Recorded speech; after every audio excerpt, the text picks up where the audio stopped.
Hey, welcome everybody. It's time once again for Letters to God, the one show, maybe the only show that asks the question, is anybody out there?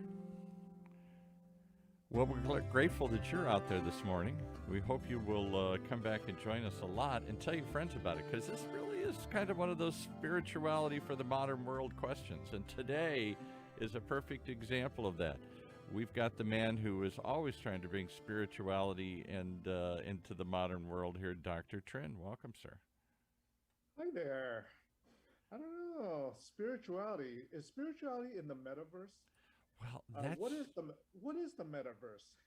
That's what I want to know. we hear about it all the time. Facebook has famously changed their parent company name from Facebook, where you see your face like in a book, to this Meta, because they think this Meta, from this Greek word, we've got to look up what Meta just means change, doesn't it? Does it? Jose, do you know? Let's I look. have no idea. Yeah, let's That's look why that you're up on this here. morning here. But Meta is this metadata, metaverse. I'm going to look up some of these terms here just so we can be clear what we're talking about. But it's clearly the buzzword of the day, and it's basically a virtual reality where you have little avatars instead of your real self. My grandson plays Roblox like crazy. If for those who aren't What of is it? with little What is? kids, Roblox is this virtual world, not just where you can pick different games to play. That would be easy. You create your own little universe, and people walk up and you trade with them, and you say happy birthday, and it's a virtual community. And he loves that he can create a little virtual version of himself with all sorts of crazy wings and things. He can even Mhm. have a virtual pet that he drags along with him that he loves to have, like odd pets, some kind of flying animal, or some Mhm. or a simple thing, a dog or a cat or a seal or something. He can have these virtual pets, and he will spend hours just wandering around this universe. And people come up and say, "Hey, can I trade for that?" Or "How are you?" Or "Can I be your friend?" And Really? then he can build his own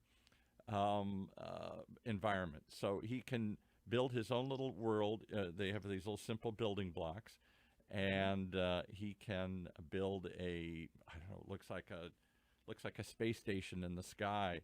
It's just floating, and then he invites his friends there, and they all walk around this world. And then of course he can build traps or things or mazes or other sorts of things, or bad guys that come out and try and hit you and or catch you or whatever.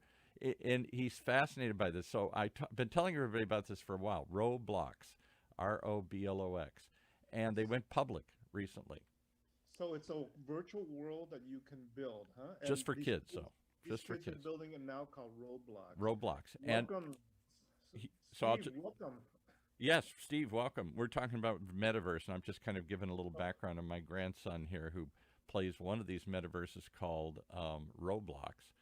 And Roblox, if you don't know, is the hottest thing around because they get kids to come. They not only participate in different games, but it's a virtual world, so they can walk around. They can have a pet. They can wear different costumes. They can meet people. They can go offline and go have a party or hang out, and then they can build their own little virtual world and invite their friends to it. And Roblox went public recently, and I was telling all my friends, "Hey, buy this stock." I should have bought it, and it started off at like 20. It's over $80 a share now. And why Wow. it's so popular is this: because not only have they collected kids there, and they're playing games and buying all this with real dollars, they're buying Robux, uh, Roblox. and they get virtual money from you put in your credit card and you get virtual money, and then he can buy all these things with it, costumes and things and superpowers and everything else. But because the kids have collected there, they're going to start having concerts there. I think Justin Bieber already had a concert in Roblox. Wow. Other sorts of activities. What else can they do with these kids that they're all collected? And you see them, and as he wanders around, kids wander by with their crazy costumes, and they're all searching for something or avoiding something. But it's mostly them just congregating, and it's the craziest thing in the world. Roblox. My son plays that at my nephew's, and the craziest thing for Christmas list and birthday parties, everybody wants those Robux. gift cards. Yeah, Yeah. They want the money for that. Yeah. So we buy him gift cards so he Yeah. can go. We give him real cash so he can buy virtual cash to buy something Yep. that doesn't even exist. But Yeah. he's thrilled of. So Roblox, there you go. Welcome, Steve. So why don't you guys identify yourself, and then Dr. Trent will set up the thing here. So Jose, who are you? So I work for Memorial Care in the marketing department, and I've been working with Dr. Trent for quite a bit of years now. Okay, very good. All right, and Steve, welcome. We've had you here, I think, before. And tell everybody who you are. Virtually or reality? You can do either one because we're sort of. It feels like reality, but this is really virtual. We're not sitting there with you. That was my point. Yeah. No, I'm an inventor type, engineer, entrepreneur, always curious about the next thing. And roadblocks and other of these types of iterations seem to be they're more than a trend. No, it's an yes. evolution of thinking. And I think it's something we need to consider very seriously. Thanks for this forum. I think it's useful. Thank you very much. Well, we've all heard the term meta. I'm still going to go look that up while Dr. Trent. So, Dr. Now, Trent, why this topic? Yeah. So Steve, when I had you join our little metaverse group on WhatsApp, I was surprised that you mentioned that you're already building in the metaverse. Yeah. Tell us what you're doing in the metaverse. We're doing virtual power plants, basically, because people have the desire for renewable energy or forms of energy that are less polluting than others. And there are ways through what we're creating by tapping into the grid, if you'll call it the grid. Mm-hmm. When sources of energy are made available, we can make them available to those people that would like to have them. It's really the attributes of the energy that they're consuming that changes. In other words, if you're connected to the grid, you're pulling in electrons from that grid. So whatever composition are there, that's what you're receiving. They may or may not be green or renewable. However, if you go with a virtual power plant, we would make sure there was enough electrons of the renewable type put onto the grid so that you would get the net benefit of renewable energy. I'm sure that makes perfect sense, right? Wow. Wow, that makes it feels like you're talking about, I don't know, Star Trek? Yeah. It's sort of like beam me aboard. If you think about the eventual Tesla invented, not Tesla with Elon Musk, but Tesla, the inventor, came up with exactly Star Trek type energy systems. Unfortunately, he didn't make it. He was going to actually transmit electricity through the earth, right? Yes, he was. He was. And there's still possibilities. We'll see if I live that long. But we're working on a number of those types of solutions. But anyway, Metaverse, it tickles your fancy. I mean, they're like you just described, this unique playground, we'll call it, for kids. Yeah. And not only that, for adults. But so this type of commercialization of the Metaverse that Iggy is sticking his toe into, I think deserves very serious consideration. All right. Before we go any further, I think we had somebody else join us. I don't think he's on video, but is there somebody else with us here? I think he metaversed in and out. He came in and out. Okay. All right. So let me just set some parameters here for the discussion here. So I look up at Merriam-Webster Dictionary, and meta, I only knew it because I studied Greek and Latin a million years ago. So meta just really meant change in Greek, but it's become much, much more than that now. They define it as this. This is still informal, but meta is now anything that shows or suggests an explicit awareness of oneself as a member of a category.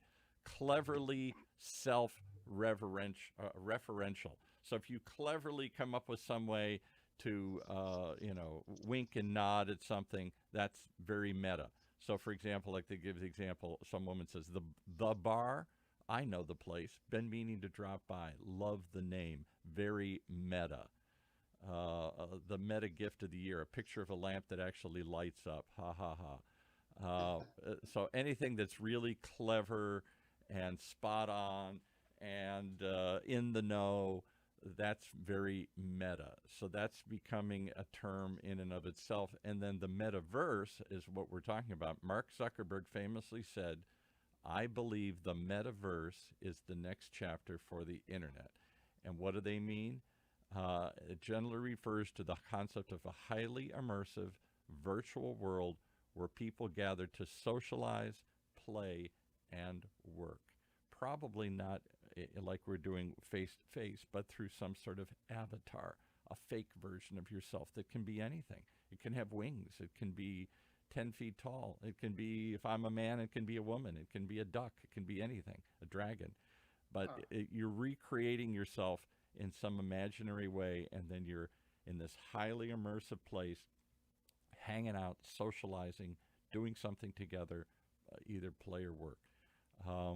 What do you think of that, Dr. Trent? Do you want to go play as a dragon and in a world with other? I want to be a giant chicken feet walking around. Giant chicken feet. Hey, so, Joe. I think Joe's here. Joe. Joe, you with us? Are you with us, Joe? Came and he went. To be muted. I think. There we go. Hey, Joe. Show us yourself, Metaverse. Show yourself, Joe. Reveal yourself, or show an avatar of yourself. Hey, there he is, Joe. Joe, what can you do in the Metaverse, Joe? What's the question? Well, let's start with the real question is, who is Joe first? You always got to introduce these people first. Joe, and what can you do in the Metaverse? I'm Dr. Young's cousin. Winning good on my way to work. I'm currently driving on the 5 traffic. What's in the Metaverse? I don't know. I mean, it seems to be very interesting. Virtual reality is a new thing. For Christmas, I just got my kids Oculus, which is a virtual reality video game. There you go. The Oculus Rift, the thing that Facebook popularized, the goggles you put on that creates an immersive experience. You feel like you're really there.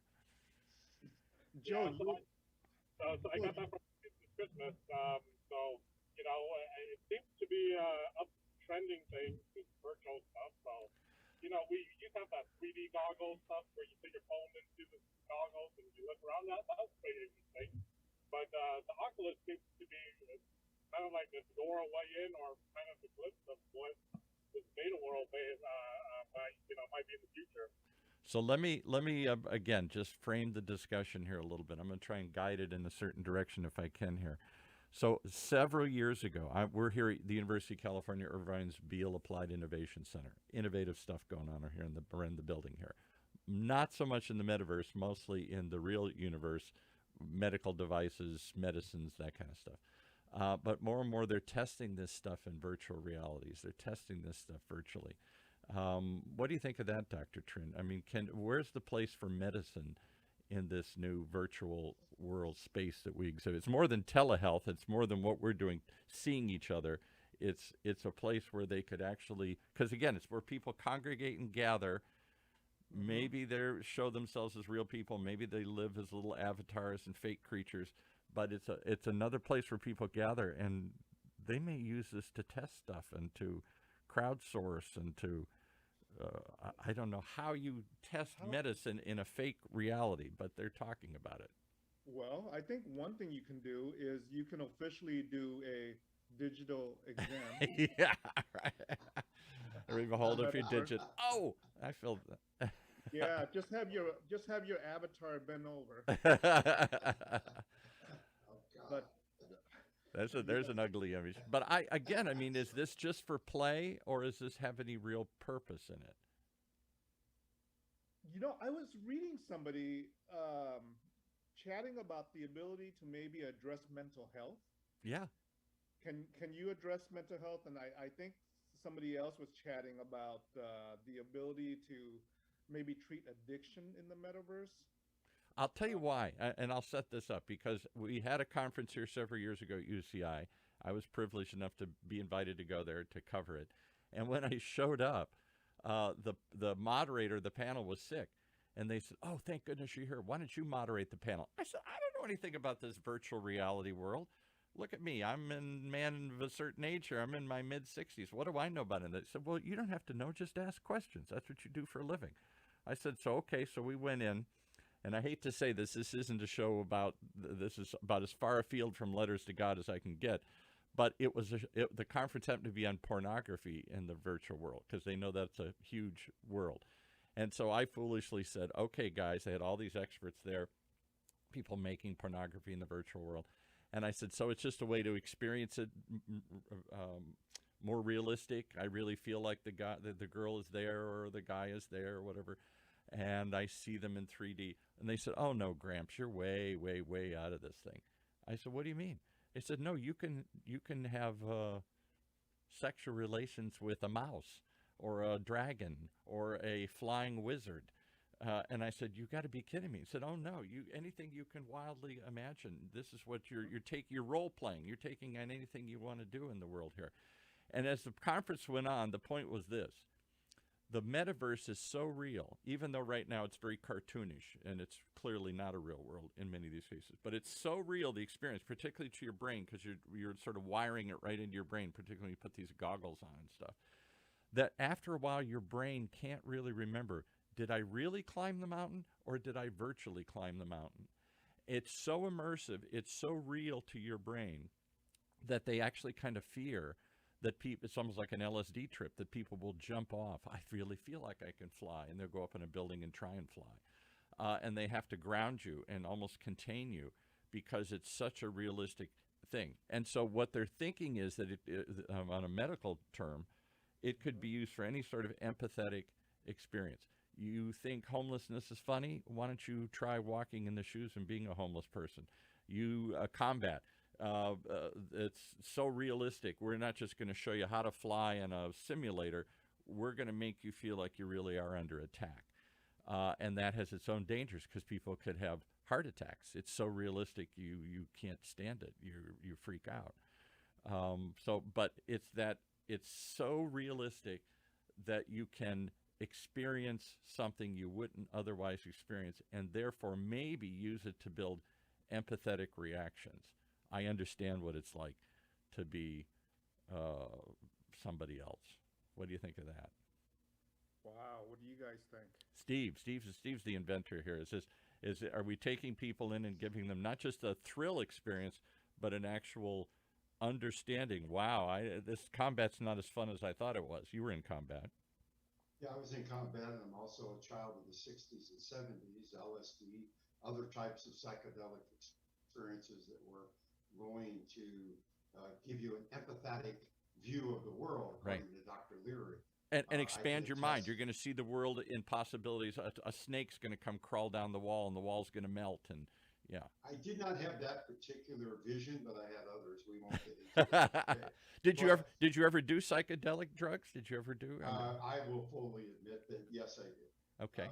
And not necessarily proud or unproud. Yeah, that was the time. Everybody's expand your mind. Yeah. It definitely expanded it. But let me say that what I was going for is that these types of creative processes, where the human mind is interacted with in different ways, and you can call it an expansion of reality or some type of virtual reality, if they're properly channeled, they can be quite an adventure in empathy, where someone who lives in one culture is not exposed to another culture, right, could walk literally a mile in their shoes in the virtual world. Exactly. So yeah, I ascribe to the theory that this meta space could have some value, especially in mental health, for sure. What do you think, Joe? You're a dentist? Is that what I gathered here? And no, you're Dr. Trin something. I didn't hear what you're. Not even. Yeah, I have nothing to do with the medical field, but yeah, I mean, it's something that I think could be positive, negative. I mean, see a lot of new gamers. All they do is just focus on gaming. That's not in the 3D world, but you're in a fictional place, and all you do is just focus on that, and you lose interaction with real reality people. Yeah. it's good in the sense if you're antisocial or maybe go through something, maybe like a depression, where it allows you to socialize in a comfortable environment. It doesn't, you can like too long. It's not a positive thing either. So there might be some benefits to that, but there's also some. I mean, I see some area that Seems like it could be may very damage the addictive. social It society. it seems like you could just sit home and do porn or fly or pretend all day long, and that would be a substitute for reality, particularly if you don't like your present reality. You could just sit and fantasize all day long. What do you think, Jose? You into fantasizing all day? He's fantasizing right now. He's probably No. looking in the metaverse here right now. Right? No, you know, and I was just telling Dr. Trin yesterday that I notice a lot of people, a lot of young kids too, that play with these video games that they have no people skills whatsoever. Yeah. They're stuck on their computers, their phones, and you know, I mean, we're human beings. We need the human interaction. We need the hug, the handshake. I was just telling Dr. Trin, like, I mean, you could just tell somebody's character, but just the way they're standing there, the way they Mm. shake your hand, and this virtual thing. I don't know. To me, it's kind of scary what you know my kids will be. Yeah. That they're all going to be stuck in the computer, not move. Um, they're going to be 300 pounds because literally they Right. don't have to go out because their Mhm. virtual little person has a six pack. Yeah. Um, Right. so I don't know. I mean, I love technology. I love this new thing going on, but it You, I don't know. I think it's good and it's bad. Doesn't it feed addictive personalities, Dr. Trin? If you can escape reality and be a basketball star, climb a mountain, a porn star, whatever fantasy you have, the wildest fantasies you have here, you can do it all in the metaverse. you can give virtual hugs, Jose, virtually. Oh yeah. Let's all hug right now. Let's all gather around, hug each Yeah, other. let's do virtual hug in We the hugging? metaverse. Oh, I feel better. I'll tell you what Yeah. scares me about the whole thing Right. is that not just the addictiveness of it, and not just the robotic thing that Jose's saying, where you're just watching the world. You're not participating in the world anymore. You're just watching from far. I remember taking my daughter to an event for her 18th birthday. We brought all her friends along. It was something, a concert or something, and none of them were there in the moment. They all had their phones up. They were all videographers. They were all capturing it to share with somebody else. Look where I am. And I'm like, put your phone down and look where you are. Quit trying to. But that's one thing. But here's what scares me is how it. And I see this with my wonderful little grandson, who's such a kind and cool little kid, and yet all he wants to do is kick and chop and drop and cut people's heads off and everything. It's all he talks about all day long because to him it's all big. He's Wile E. Coyote. He can jump off any bridge and nothing happens. The Roadrunner chase. I'm dating myself. Wile E. Coyote and the Roadrunner. Who does that anymore? But it's a virtual world where nobody dies and violence is the norm, and so it sort of turns violence into just this comic book. There's no reality to it. He doesn't killing stuff means nothing to him. What do you think of that, Steve? Have we just desensitized these kids to violence? I think there's a great deal of that. I know I limit the amount of that type of interaction when my grandkids are with me. Hmm. When my grandkids are with me, it's mano a mano. If you want to wrestle and you want to tussle, come on. Right. Even at my age, I can still do okay. Right. But, Me too. but yeah, I have a few tricks still, grandpa. Yes, tricks, I trick them. I get Yeah, them to drop, do something, and then I get them under. yeah, yeah, Right? exactly. There's all sorts of subterfuges at play there. Yeah. Whether it's virtual or not remains to be determined. But the thing that bothers me most about the prevalence of violence in all of these younger venues, video games, television, movies, Mhm. is they're inundated and there becomes almost an acceptance Hmm. factor when they see or hear about horrific events. It doesn't shock them like No. it used to shock us, or it still shocks me.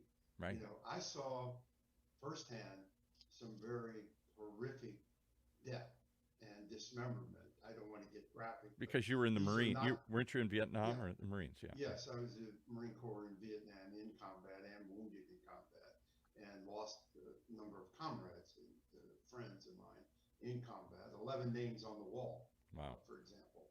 But those types of events, yes, they're in my mind, they're in my psyche, they're in my brain, but I have some perception of what caused those and what the real life impact was Right. of those events, what that tragic outcome was.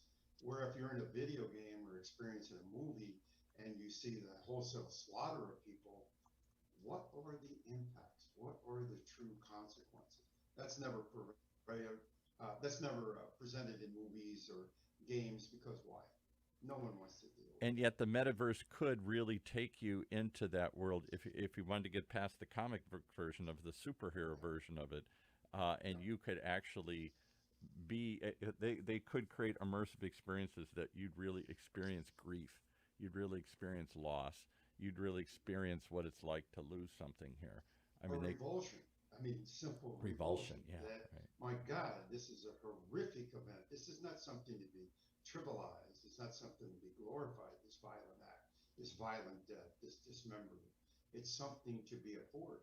And that could be one of those immersive And I'm experiences. assuming that, given your background, you probably still you're very comfortable with weapons. You probably maybe even have some weapons in your house, I have a number of weapons, yes. and yet I look at how weaponized America's becoming, and it's trivialized.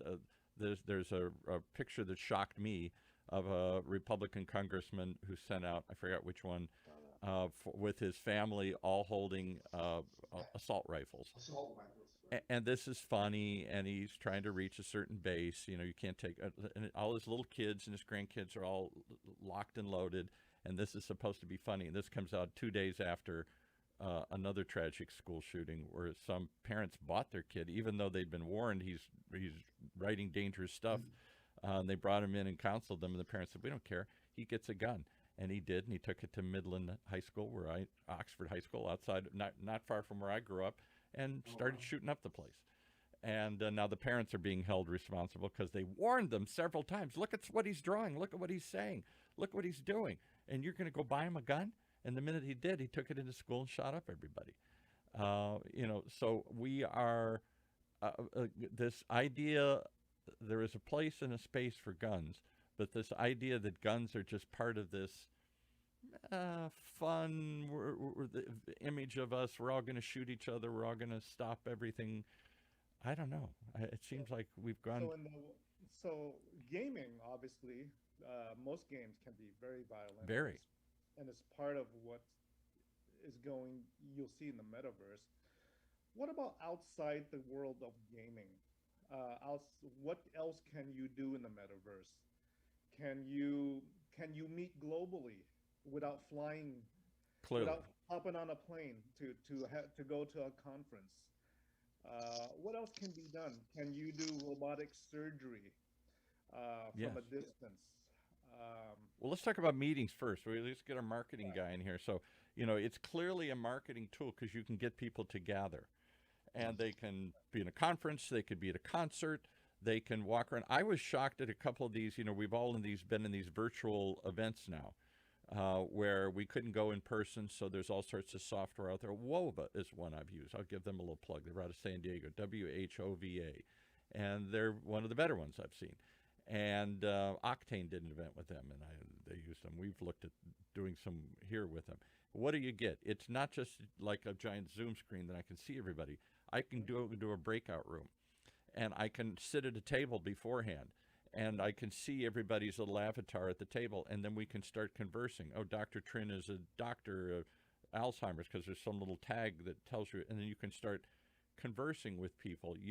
It's more than a Zoom call. It's a place where we can actually hang out and interact. What do you think, Jose? We're going to hang out and interact in the metaverse? Yeah, well, I mean, I think it's an amazing tool. Definitely for us, we say a huge thing with meetings. I work a lot with Medicare recipients, and I mean, when you can do 2 meetings, 3 meetings a day because of the commute, especially traffic, it's crazy right now. I mean, you can do 6 to 8 meetings. We say as JoJo's driving through traffic, he should have virtually gone there today. Why are you and driving? He's still stuck on the 5 freeway. Yeah. That's so old world. That's not meta, JoJo. Driving's not meta. Yeah. And you're not driving a Tesla that has no steering wheel. Autopilot, yeah. That's definitely not Meta. So, All right, there's an interesting one. Let's just go down that rabbit hole for a minute. So we do a show called Driven by Design with a car designer. And he says all the time, he used to work for Nissan. Now he designed the Amazon Zoox, the self-driving taxi they're coming out with. And he says, Paul, anybody will listen. I'm 10 years in the future or 7 years in the future designing vehicles for major auto manufacturers or these startups. Almost none of them have steering wheels anymore, guys. I don't know what you think is coming, but they all are without steering wheels. And I'm like, no, that's 100 years, 50 years. And he says, it's coming faster than you think. And so we had some people come on the show and say, how horrible. I'm not going to drive anymore. I'm going to be driven. I'm going to be chauffeured by a robot. And he says, you're going to love it. Your kids are going to say, why did anybody ever want to drive one of these things? It's hard. It's like going out and cranking over the old Tin Lizzie and trying to spark it and jump it to get it going. Why would you want to do any of this stuff or shift it like I did when a kid? Why not let the robot do it? Because now you can work, you can sleep, you can party, you can play pool, you can have a meeting in the car.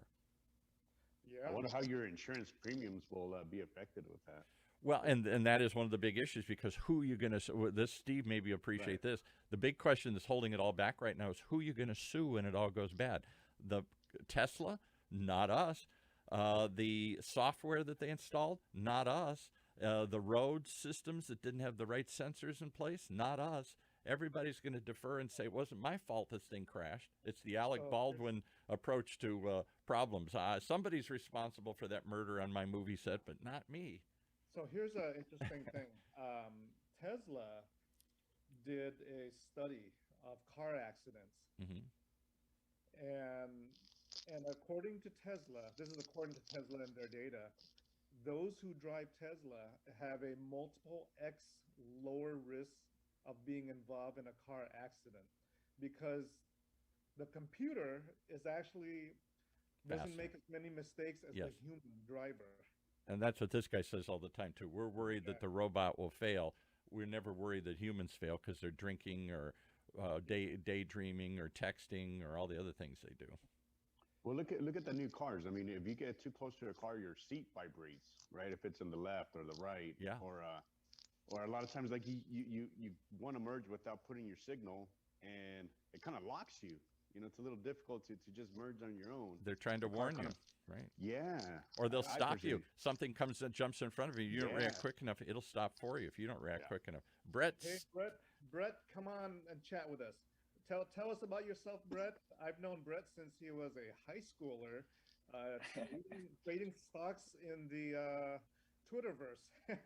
he still looks like a Yeah. high schooler. All right, Brett, who are you? And I'm a little older now. Hi, everyone. I'm Brett Sifling, longtime trading buddy of Iggy's. I used to run a subscription-based blog that was actually really focused on putting out research on biotech and pharmaceutical companies in the stock market. And so it led me to some really cool places. I was Business Insider's 20 or 20 of Finance and still do a lot of media coverage for Bloomberg, Reuters, a bunch of other places for our firm. you got to Work talk out to stock inventor Steve Wilburn up there. He's got all sorts of stuff you guys should cover and talk about. He's doing the craziest stuff here. All right, so we're in the metaverse. You've sort of joined us. This is sort of meta. This is sort of in the moment. This is sort of virtual, although we can see each other. What if should we all have little horns on our head? Should we all be flying wizards? Should we not see ourselves? Because we don't look so good in real life. Wouldn't we look better if we just all had little avatars? Yeah, it's the point. In the metaverse, you could be whoever you want, right?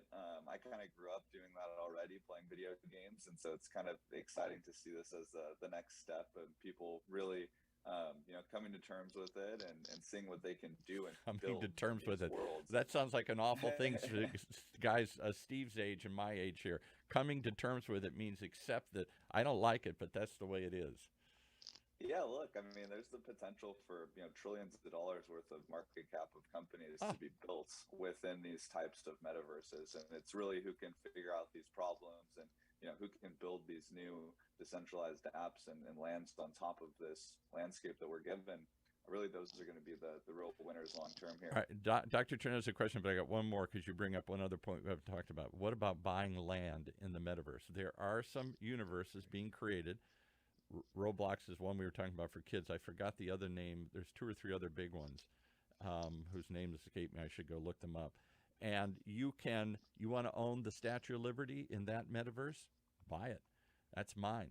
You can decorate it. You can live there. That's your house. That's where people come hang out. You want to buy the Grand Canyon in the metaverse? Or you want to build, they're actually building downtowns in some of these metaverses. You can have a building there, and corporations are racing to have their presence. It is Times Square. It's where all the billboards will be and all the big businesses are. And as you wander around, like my grandson wanders around Roblox, there are in all these different iterations, there's versions of it you can play. Each one of them has sort of a town square that you can go gather. That's by design, because they want the kids to walk by and see the billboard and stop in and shop. What do you think, Brett? Yeah. It's pretty amazing. I mean, obviously the price of land and the interest has really gone up significantly over the past couple months. And Decentraland is one big one. That what's it called? Decentral land. That's it. Exactly. Decentraland. Yeah, it's on the Ethereum blockchain. It's one of the originals. Parcels of land even just a year ago were a couple $100, if that. Now some of the most expensive ones are potentially going for millions. So I think that those types of Decentraland on the Ethereum blockchains are kind of the first step. Who knows if everyone's going to have one place to go in the metaverse and that town hall where everyone can communicate. That's my point. All right, so early to tell. If I buy a piece of land in Decentraland using Ethereum, Bitcoin instead of real money, I'm using virtual currency instead of hard currency. Who knows if anybody's going to go by, because tomorrow Dr. Trin comes up with Re-Central-Land, a Central Land. He comes up with a whole new metaverse, and we all flock there, because there isn't one metaverse. There are infinite numbers of layers we can build, infinite number of it's like the 5th dimension and the 6th dimension and the 10th dimension. There may be no limit to how many alternative universes there are here. So what problems, we talked a little bit before you came, Brett, about some of the potential pitfalls of the metaverse. Gambling. Folks can go in there and start gambling. Addictions. Addiction, violence with gaming. Those are some of the obvious pitfalls. Losing yourself in the metaverse because you don't like your real life. You spend all day.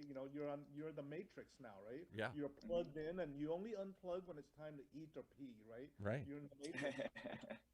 So with all these potential pitfalls, what are some of the potential solutions that the metaverse can provide?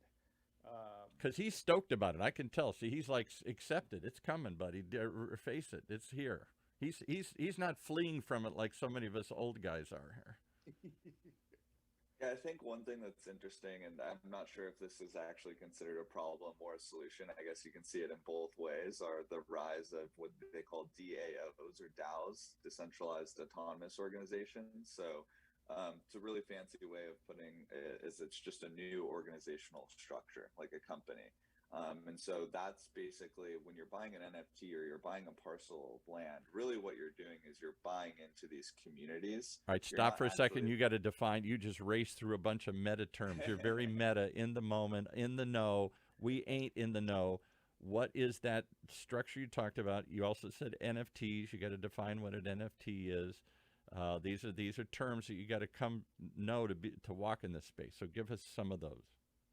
Gotcha. So think of a DAO as like a company, and companies have shares ultimately that people can buy and then vote on the board of directors and what the company is going to do. So that's exactly what the decentralized autonomous organization provides, is that you have your Decentraland, you own a piece of that land, and you therefore get to vote on community efforts one way or another. Whether we're going to, sell a piece of land to Nike or whatever it may be. And so when people are buying these NFTs, people think that you're just buying a JPEG. That's not at all what you're buying. And define what an NFT is. You again, another acronym. Yeah. So NFT stands for non-fungible token. So you have fungible tokens, which you can think of as like the US dollar, right? It's something that you can spend. And non-fungible tokens are more like items. There's a uniqueness to them. So where a dollar is, synonymous, whether it's $1, $5, or $100, an NFT is like, think of it like you buy a sword in a video game. That's Right. a specific, unique item. Or you buy a parcel of land. That item is specific to you. And people are buying a picture of the Beatles or something that only there is one copy of this in the world, and they're buying the NFT for that, the non-fungible token that somehow gives them the right to use that image, that sound, that something, not just the little avatar. That seems bizarre to me. I'm going to buy. So Yeah. yeah, it's really not about the picture though. So what you're actually doing, let's say, is you're buying into the Beatles community, right? And maybe there's 1,000 other people that love the Beatles just like you. And now they have a community where they can communicate on Discord, and they have funds from the wallet that they raised from the project, which is their treasury wallet. Okay. Now let's say, hey, this community is great. Let's grow it. Let's find ways to make money. They go out and they start buying Beatles collectibles in real life, whether it's an old guitar, an old piece of music, whatever it may be. And now you have an organization that's actually providing value basically to the holders of what you thought was just a JPEG image or a piece of picture that's yours is actually a share in an organization that could do anything that it wants to and can grow and be anything that. So the potential is kind of limitless.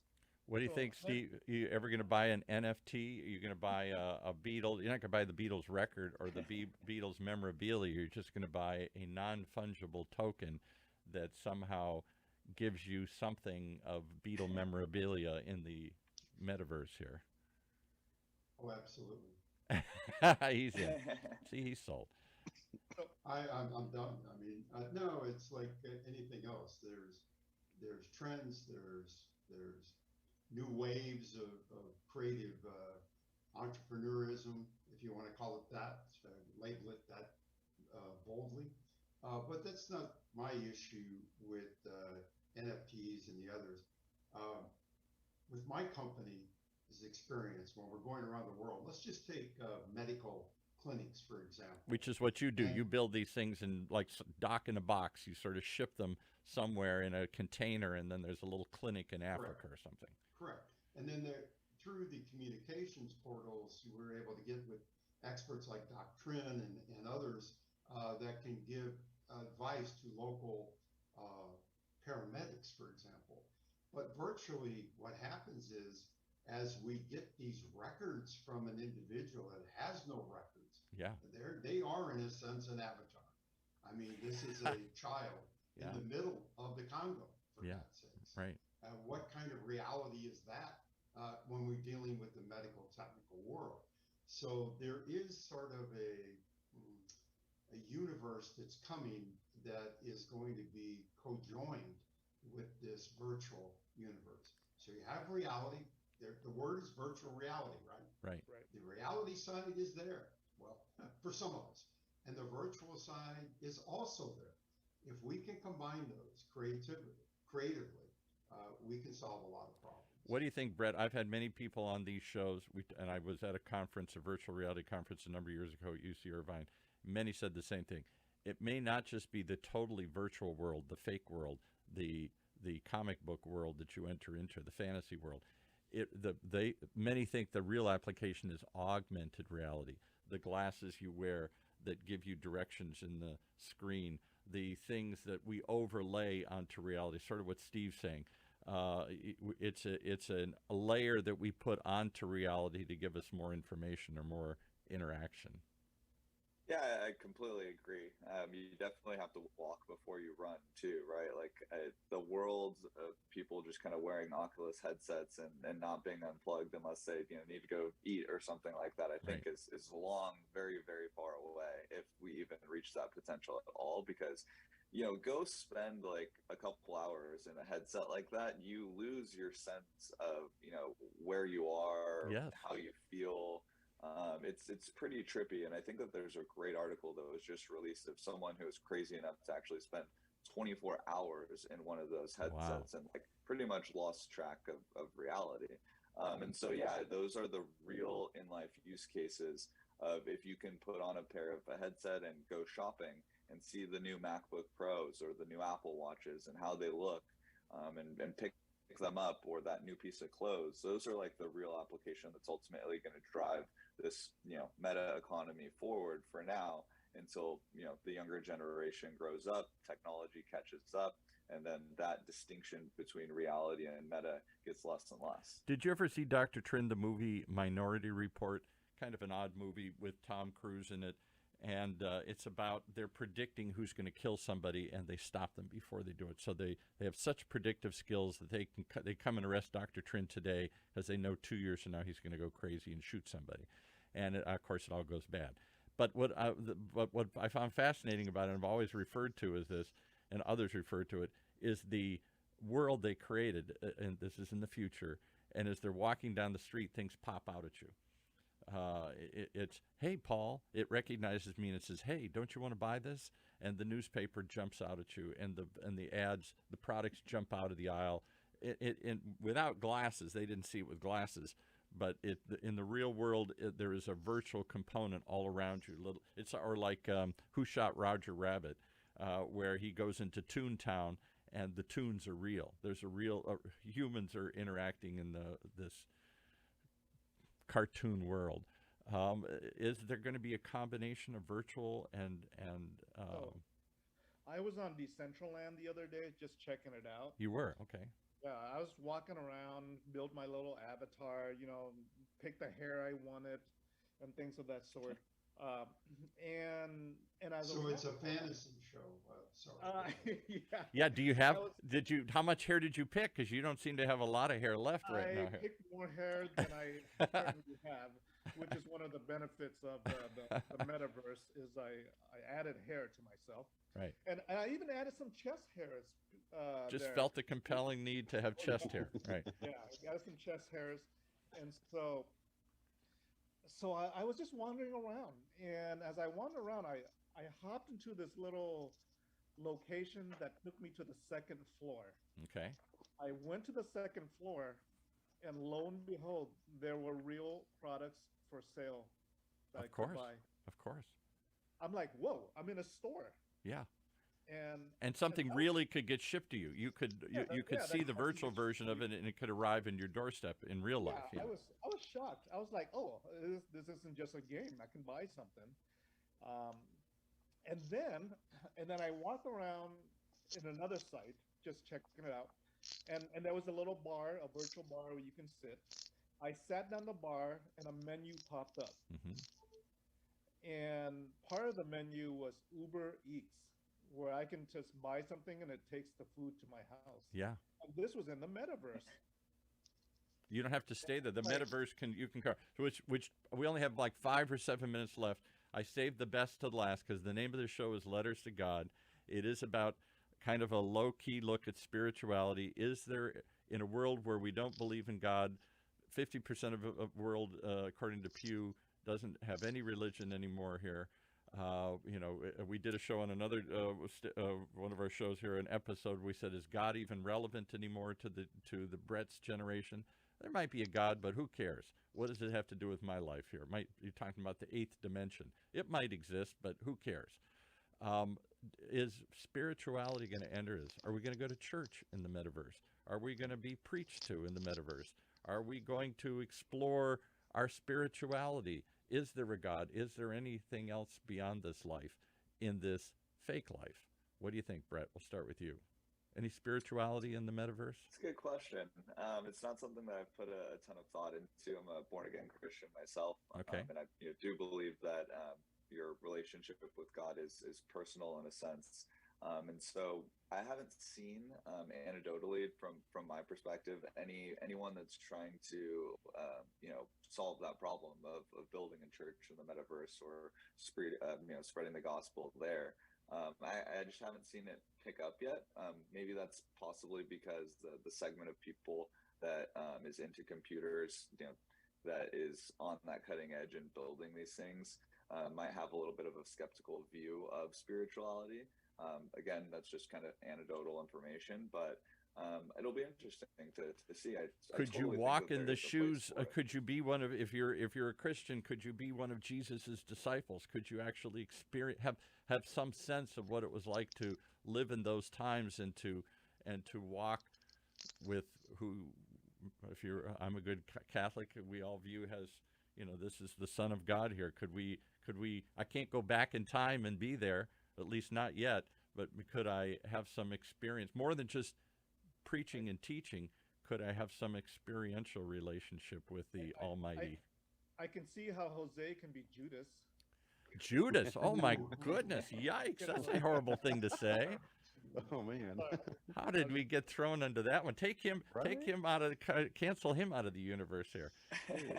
I think Jose is the he's somebody who is ripe to recruit into the metaverse here. He's looking curious can about you this. tithe?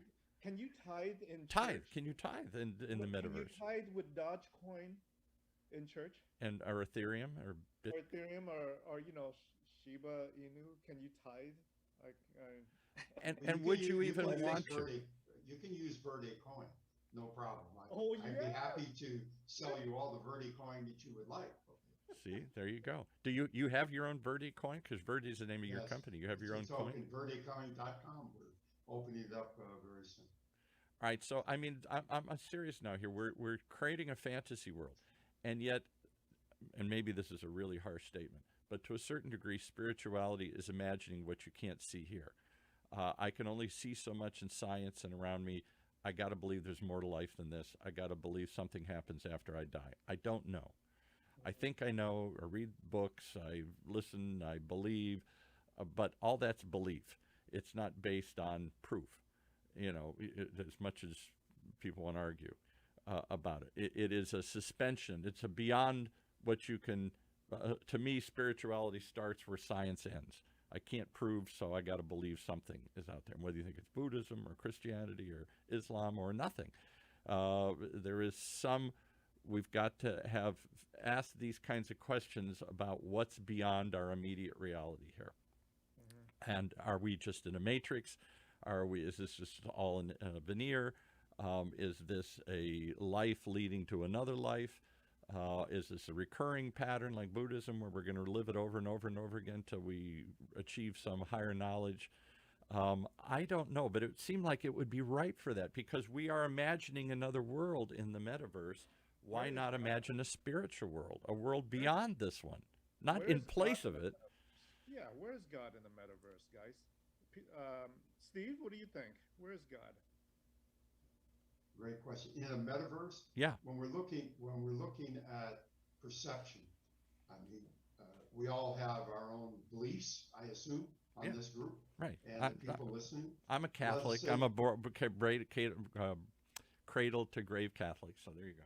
Okay, I was raised Catholic and was beat out of it, basically. Yeah, like I'm many. not going to go any further Like with that. many. I'm not going to go any further with that. Like many. Uh, Yes.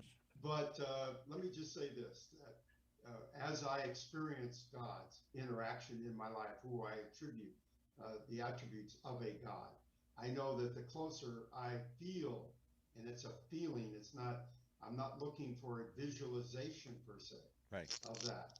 But I pretty much know when I deviate from my beliefs. Yeah. I know how else to explain that. It's a pattern of behavior more than a particular belief event. Okay. You're from that era, the John Wayne era, the Western era of Westerns, where the hero, the Clint Eastwood, had his own moral code, internal, and right or wrong, this is what he believed, and this is what he acted upon here. And as long Pretty as he much was so. true to his code, he was true to himself here. Pretty much. Yeah. Thank you for the Clint Eastwood analogy. I really I think appreciate you that. look like Clint Eastwood to me. You start. Oh, sure. Thank you very much again. What do you think, Jose? I don't know where you are in the spiritual spectrum here, from non-believer to true believer, but where does it fit in the metaverse? Are we even thinking of God? I don't think God is in the metaverse because we're looking for fantasy right now. At some point, once we get past immediate fantasy, it seems right.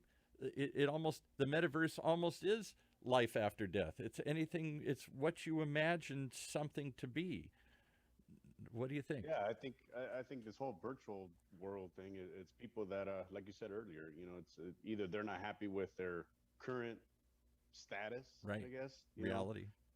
yeah, with reality, and they go here to escape and live something that they're not. I see a lot of my daughter's friends on Instagram, and they got like 15 filters, and when you see this little girl, they look nothing like the pictures on Instagram. No. And Um, again, so spirituality, there are those. That's been a criticism of religion for many centuries, forever, that it's just a substitute for reality. Life sucks, but the next life will be better. And so, You know, is I there, got a yeah. a potential problem with that too. When we are building, even Web one, like Facebook groups, for example, Web one is like those types of companies that are centralized. People are able to go into Facebook groups and find self-fulfilling information yeah, on whatever it may be, religion, Right. political thoughts, and that's only going to be exacerbated in the metaverse too, because you can find more and more localized communities. And self-select. so, I find people feel exactly. just like me, and we're all going to tell each other this is the way of the world, and the rest of the world's going to hell.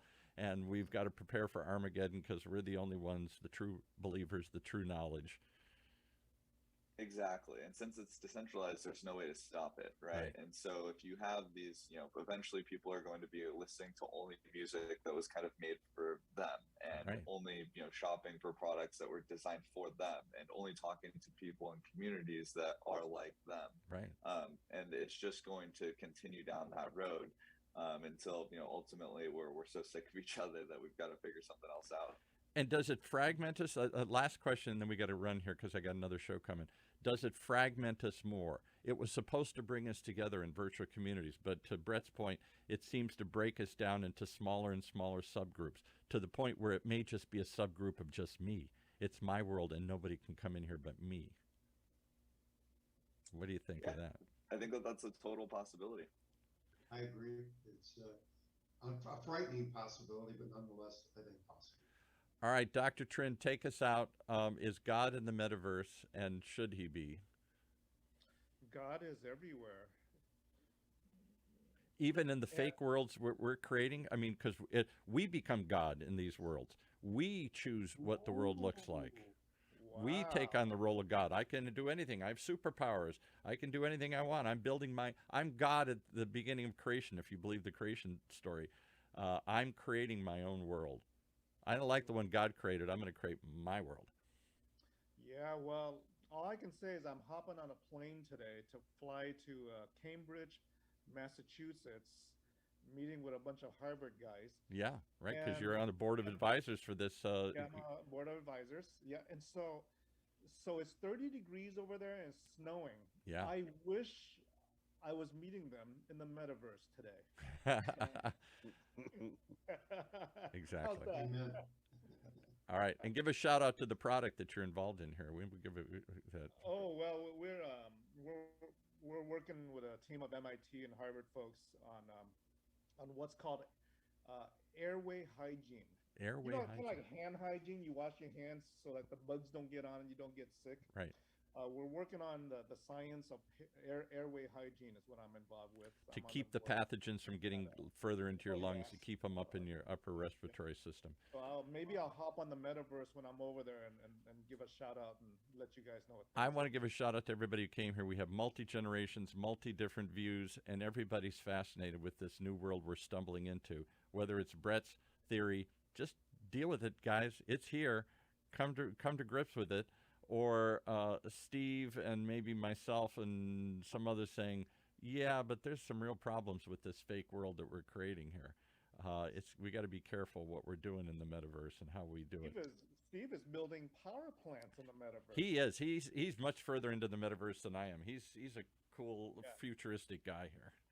Brett, you should talk to Steve. Welcome to my world. That's all I can say. It's a Welcome to wonderful my world. place. That's the new catchphrase for all of us. Exactly. You Oh, don't it's like true. the reality? Welcome to my world. It is my world. Yeah. My world. All right. Jose, take us out. Give us one last thought here. It's been amazing, and thank you, Dr. Trim, for inviting all of us into this group. It's a new world out there that it's just amazing. you know? We should create here at OC Talk Radio this sort of ongoing discussion of the metaverse, because I think this is something we're all going to have to come to grips with one way or another. And for the good or bad, we're going to have to learn how to live in multiple worlds at once here. I think we should take OC Talk Radio into the metaverse. We and could have broadcast a from the metaverse. Show, Yeah. an OC Talk Radio show in the metaverse. Everyone can join us with their little goggles, and we'll be there in 3D together. Avatars and and we have these discussions. We'll take you on tours of the metaverse. Come with us, and we'll walk through. Brett will take us. Dr. Trin will walk us through Decentraland. You can pay for those tours in the metaverse with Verde Coin. Yeah, with Verde Coin. That's the thing. Remember Verde Coin. Okay. That's Steve's coin, by the way. Steve has a coin. Could be. That could be the new currency. Why would we want to use anything but Verde Coin? I agree. Why use anything else in our meta world? Sure. Because it's green, right? It's Verde. You don't want to waste. Oh, it's very green. Yeah. Very Love it. I love it. All right, fascinating stuff. I'm not sure I've wrapped my head all around the good and the bad of this, but it's here. It's coming. When I see my 7-year-old grandson immersed in Roblox all day long, building his own universe out of little blocks, building blocks, because all the characters look like they're little building blocks. So it's very easy to build your own characters, your own world, your own game, your own experience. And Roblox shares have skyrocketed because of this, because there's so many kids in it. They're going to have concerts, they're going to have classrooms, they're going to have all sorts of stuff in the metaverse. Dr. Trin, last thought. All right, guys. Nice seeing you all in Meta, and we'll see you again. We'll see you around the bar. We'll see you around in real life, maybe. Yeah, maybe in real life. Maybe you guys. Yeah, never mind. I don't want to. Send some Uber Eats to my house. Okay. Thanks, guys. Well, there you have it. A discussion nobody else is having, only on Letters to God. Even in the fake worlds we create, is there anybody there but us? Tune in as we explore all of these issues right here on OC Talk Radio, Orange County's only community radio station.